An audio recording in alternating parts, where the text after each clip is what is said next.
What's the most NSFW experience you witnessed right in front of your eyes? A girl blowing a guy at a bus stop at like 2 a.m. She then threw up and continued sucking his dick. Never change, Glasgow. Edit. For everyone worried it was them. It was in June of 2013. Driving Uber, I caught a dude jerking off in my car. Turned around and he had his dick in one hand and his phone in the other hand recording it. It kind of stunned me at how bold he was. I kicked him out and still charged him for the entire ride. This was one of the reasons I bought a dual-facing dashcam. Worked at an aluminum plant. One of the mills was down for a few days. I went to the pulpit to sleep and chill since I didn't have shit to do. Walk in and two of my coworkers, both men, both very much married, banging away. I just turned around and left. The rest of the time I worked with them was awkward for sure. We work hard, we play hard. I was in a train compartment sitting by a window, it was broad daylight. There were two young students, boy and girl. Suddenly the girl opened the guy's fly and started to jack him off.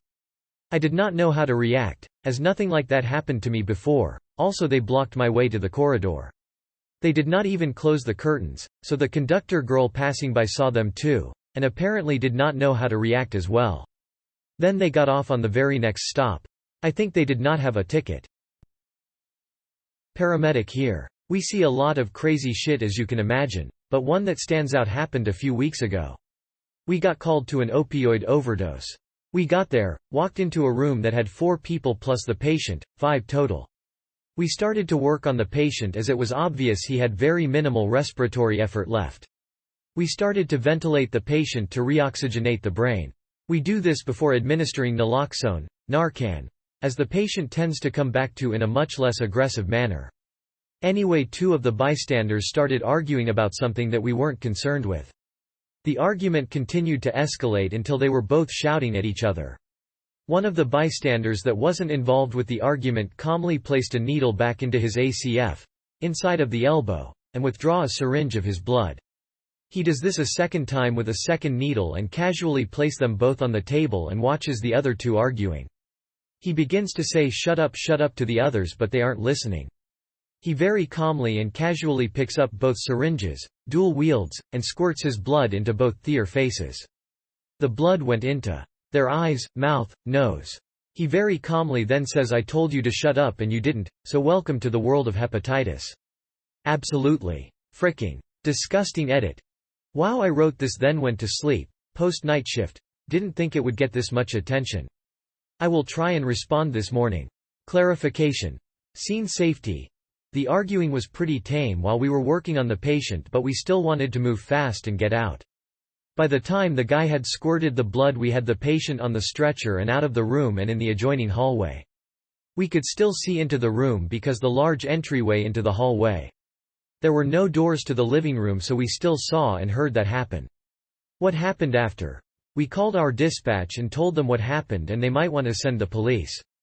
The 2 that got squirted spent a few moments in stunned silence but then said something along the lines of F King gross and then used their shirts to wipe it off.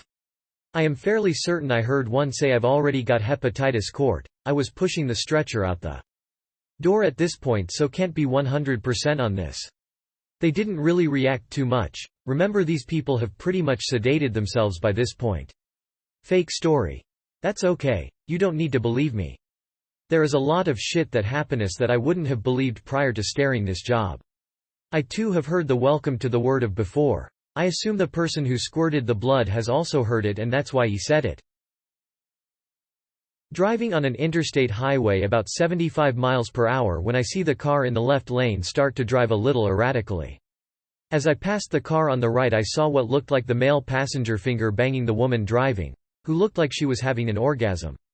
I quickly got away from them to avoid an accident. Edit. For all those who are asking, this happened in New York State around 2010.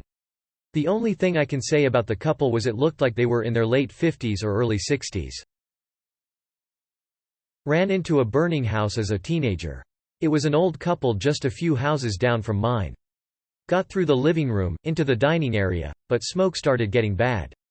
Got down on my knees and crawled to the hallway, to look into the bedrooms. The couple were dead, in bed, burning. I know this by the shape of the lumps, not because they were recognizable. I learned 2 things. Don't ever run into a burning house. It's dumb. I got lucky. The smell of burning humans is something you never forget.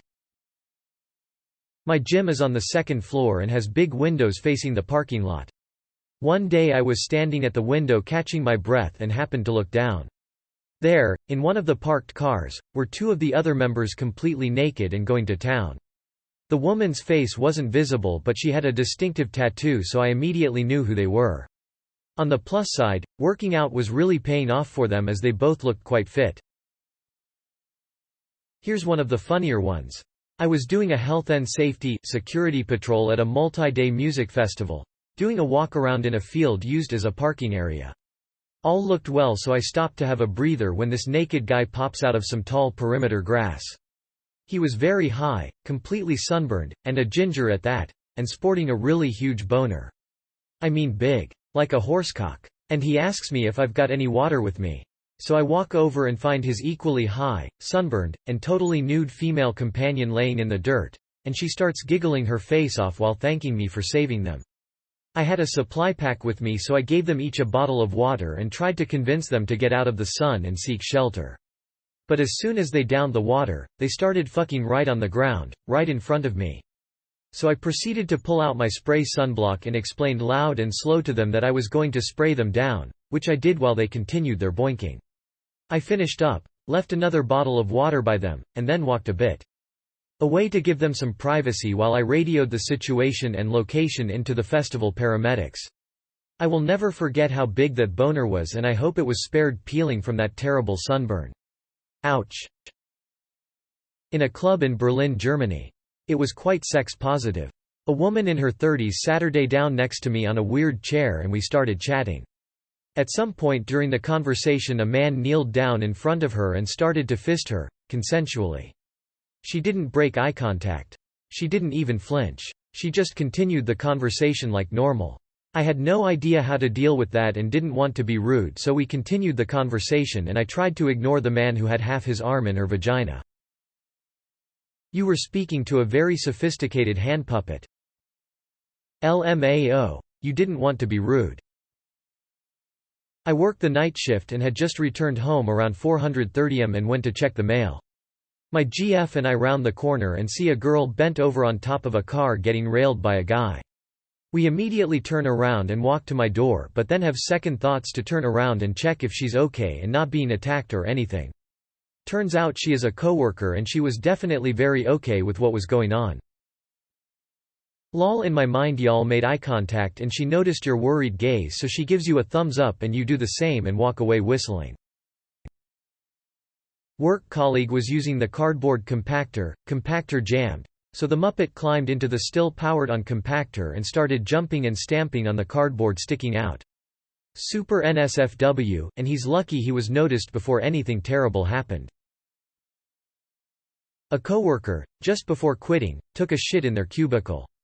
They wanted to have him charged with indecent exposure, but since no one saw him, besides me, and I wasn't admitting to having seen it, they dropped it. They also tried to use the defecating in public laws, but the police pointed out that their office was in fact private, not a public space. The man became a legend around the office. I was on holiday with my wife in the Canary Islands. We were on the beach all day and we made the mistake of taking a short cut through the sand dunes. It was a hot, sweaty and tiring walk, and surprisingly long walk. Then we wandered into a porn shoot. 2 lithe young ladies getting it on. Full XXX rated content. Nobody batted an eyelid except to motion us around the back of the camera to keep us out of view. So we just kept on walking to the hotels. Very, very surreal. Technically that was SFW since they were working. But were they wearing sunscreen? Were they adequately hydrated? Maybe we can get somebody from security to help them out. I watched a man fall when his rappelling gear failed. He fell about 100 feet, and the sound his body made when he hit will haunt me forever. He broke his spine, pelvis, both legs, one arm, and an orbital bone, but he survived. There were a lot of people around to give first aid, and I helped carry him out of the canyon to the ambulance, and I swear I thought he was dead already. He looked like thawed hamburger meat. The Rangers? Park police? Not sure what they were, took our info, and a few days later, to our surprise, the guy was alive and wanted to see the people who carried him out. He gave us all some really nice leather backpacks from the company he worked for. I still have it some 20+ years later. Edit, update. The guy was in the hospital for many weeks, but after a very long rehab he made a nearly full recovery. That was mostly due to him being in really, really good physical shape before the accident. Watched a grown man pull a mobile phone out of his ass. It's for you. No thanks, I don't do booty calls. I was working the customer service desk at a sporting goods store. One of my job duties was clearing any gun that people brought into the store, usually to get it sighted in by our techs or to see if our gun counter would buy it from them. Some dude comes in with a massive .338 Lapua rifle. Imagine the little brother of the Barrett 50 cal you see in movies and games. It's at least a $5,000 minus $6,000 gun. Well, apparently the dude who owns it is all money and no sense, because he walks in and immediately starts violating the most basic of gun safety rules. His fingers just casually hanging out in the trigger guard as he comes in, and he's sweeping the entire store with the muzzle as he walks. I put on my best customer service face and ask him to put the gun down so I can ask him the routine questions before I can clear the gun. While putting it down, he once again flags me with the barrel while his fingers on the trigger. I keep my cool and get to my questions. If he answers no to all of them, then I'm good to clear the gun. There's a few of them, but the one that matters. Is there any ammunition in the chamber or magazine of the firearm? He says no to everything, so I put the barrel into the clearing trap and rack the bolt back. Lo and behold, a live round pops out and reveals the full magazine. The safety was off, which means this guy was flagging a store of people, and me, with a gun that was one slip of the finger away from making a very large hole in myself and probably at least one other person. IDK if Giant Eagle is a grocery store you can find across all of the US, but I was doing some grocery shopping on my lunch break and a guy came into the store with a gun. Apparently intending to kill one of the cashiers. Later found out it was the guy's ex-GF and then himself, but he ended up shooting himself in the head. I just happened to be 2 checkout lanes away from him when it happened. Edit. I can link the story if anyone is interested. Sadly nothing much came from it though. I was working at an accounting office doing data entry as a part-time job in college, sitting at my desk. Somehow I'd scored a desk by the window, but with my back to it, of course. I'm busy doing my work, and I hear someone yell, "Oh no!" and then stop, at the top of her lungs and banging on the big glass window. I turned around and looked out the window just in time to see a woman's head get run over by the rear wheels of a Coke delivery truck that was backing up. So much blood and bits of brain. It sort of exploded and went everywhere, including the glass right in front of me. Apparently she was some sort of architectural historian or something taking pictures of our building. She stepped back, and fell off the curb, just as the truck was backing up to make his delivery for our vending machines. I will never forget that. Edit. I found an article on it. I may not be remembering all the details correctly, as it was over 20 years ago, but that's my memory, anyway. Link. A coworker at a factory got a set of shop shears caught in an extrusion puller. Link is NSFW. Just a page for a manufacturer of said equipment that has pictures of the gear so you can see what it does. The shears got tangled in a strip of plastic that had got wrapped around the belt, and when the shears rounded the turn with his fingers stuck in them, it basically ripped his hand in half, nearly twisting his thumb, middle finger, and forefinger off. All because he thought he could clear a jam, tangle without having to stop and restart the line. Saving 15 minutes cost him a functioning hand. Going back to my apartment after college classes ended.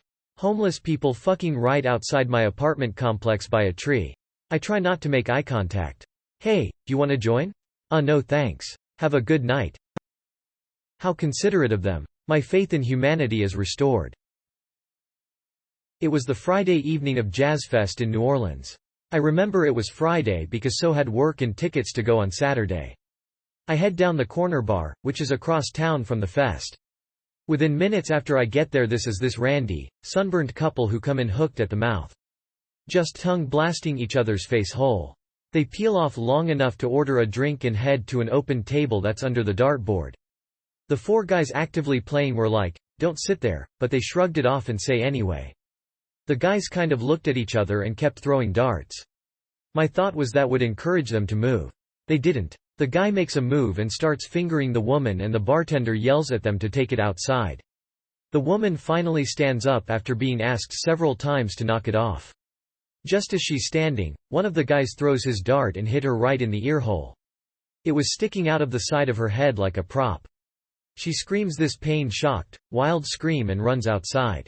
The bartender called the paramedics, but the couple was gone by the time they arrived. Wear earplugs at Jazzfest. Yeah, definitely NSFW. Who the fuck puts a table under a dartboard at a bar? This is just asking for problems. The aftermath of a deadly shooting in Montreal's Chinatown. We heard a few pops, a couple screams, turn the corner, and the guy is laying right there on the sidewalk with one in his head. No clue what happened to the shooter. Police arrived 30 seconds later. I saw a huge guy, maybe 6 feet 4 inches, used to be a football player, doing naked cartwheels down a hallway. Once he paused mid-handstand to press his junk against a window. Then he started swinging on people and screaming, "I'm gonna rape ya. I'm gonna FK them titties so hard." So he got restrained, and immediately popped a boner and started thrusting in the air while hollering, "I'm gonna see *M on the ceiling. Shoot it to the moon." I don't know if that counts though, since it was technically at work. My friend asked me to drive him and his GF around the hinterland so he could fuck her in the backseat, as they apparently had no place else to go and, oh, hell, I don't know the reason. We were in high school and it made sense at the time. Anyway, I was chauffeuring them around the remote country roads while they got progressively hotter and heavier in the back. I resisted looking in the rear view mirror because the interest I had in seeing his GF sans clothing was more than offset by the lack of interest I had in seeing my dude that way. But after a few minutes, she mumbled, "That's not it." A few seconds later, a little more assertively, "That's not it," and then again and again, like 5 or 6 times. Finally, she sits up and just shouts at him, "That's not it." He sticks his head into the front seat and in exasperation asks me, "Dude, do you want to try?" All I can find is her asshole. I politely declined, and the two of them got dressed and sat as far from one another as possible while I drove them back to the keg party from which we'd originally departed. She wisely broke up with him the next morning. Catching my 7th grade science teacher having an affair with one of the kindergarten teachers at my school. It was a K-8 school, in the science classes supply room. And boy was his wife not happy to find out. Weirdest and funniest week of detention I ever sat through. Edit. To add a few details, the day of detention I served was my first day back after the funeral. There was fallout. While he and the kindergarten teacher weren't fired, he did have a very public and nasty divorce that admittedly I did get some sick joy from watching his mental state deteriorate. He was eventually fired after losing it on some girl, and having what I can only describe as a Frank Grimes moment with another teacher before trying to fight said teacher and then getting put in a chokehold or something till the school resource officer could arrive and handcuff him. They were in the closet making babies and I saw one of the babies and the baby looked at me. I used to manage a small family-owned retail store. It was the 4th of July and the owners of course took the day off and dropped the responsibility on me. We had 2 stock boys bringing up some items on the forklift when I hear banshee scream coming from outside the storefront. One of them comes flying through the front door on one leg spewing profanity before collapsing on the ground. I look down and see his actual ankle. Like the bone. Blood is going everywhere. Dude was riding tandem on the forklift, a giant safety no-no, when the driver took a hard turn and sent the kid off the side, running over his foot. The driver screeched to a halt, thought he stopped on the kid's foot. He didn't, so he popped the forklift in reverse and ran over the foot again. Anyway, I learned that day that I keep my cool in emergency situations. Grabbed and elevated the kid's foot. Instructed someone to call 911. Always tell a specific person to call 911. Never say someone call 911. And another person to get towels to try and stop the bleeding. I held his foot up until the EMTs came. They managed to save the kid's foot, but he had a battle ahead of him. His foot went necrotic and he went septic. I think that's the right term, at one point, but he survived. I don't work there anymore. There were a lot of unsafe practices going on and the owners didn't treat their employees very well. I left about 8 years ago and surprise surprise they shut down about a year and a half later. When was like 9 me and some ice hockey buds saw a dude split his head wide open on an ice rink and then some inexperienced skaters trip over him and hurt themselves.